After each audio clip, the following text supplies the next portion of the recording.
रामकृष्ण हरी. शुभ संध्याकाळ. संध्याकाळचे 5 वाजून गेले. तर मी आले एक गावठी उपाय करायला. मला येतोय खोकला, तर मी खोकल्यासाठी मस्त असा अडुळशाचा पाला घेते आता. तर हे पाला असा आहे, अडुळशाचा उकळून प्यायचा. औषधं उपचार करून बघितलं मी, तर काही फरक पडत नाही आहे. तर मग मी आता मस्त असा अडुळसा नेते. हा बघा,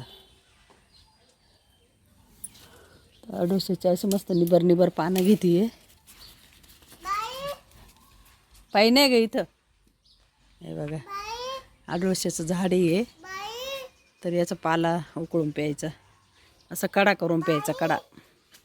तर आता मस्त असा पाला घेते मी कडा करून प्याण्यासाठी. याच्याने लवकर खोकला जातो बरं का.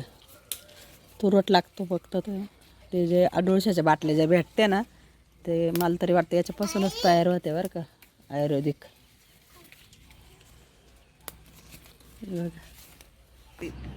बस झालं हे काय, निबर पण.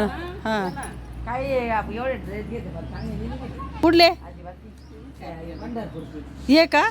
400 रुपये घातले ते मोठपुरीचे 450 का. हां आणि हे 400 का. हां, नाही इथं लहान आहे. चला. 300 काय तेव्हा त्यांनी काय लूज पडले. सगळ्या बायाने आणले हे कपडे. दिसायला कसे आमची म्हणत असं काय आणले आणि तोंडच्या किमती घेतल्या का हो त्यांनी? काय आणलं जरा आजी म्हणली तोंडच्या किमती घेतल्या त्यांनी. घेतले बाई. मग? दिसायला कशी दिसायची होती ना. चला, मस्त आता अडुळशाचा पाला घरी घेऊन चालली आहे. मस्त आता कडा करून पेती. नक्कीच, हां, झोपतानीच ना. नक्कीच कोणाला खोकला येत असेल तर आसपास कुठं अडुळशाचं झाडं असलं ना, तर हे अडुळशाचा पाला घेत जा आणि त्याचा कडा करून पेत जा. 3 दिवसाचा डोसा असतो फक्त. दवाखाना नको, काहीच नको, आयुर्वेदिक औषध करा. कसा वाटला व्हिडिओ नक्कीच कमेंट करून सांगा. हे बघा, यांनी पण घेतला.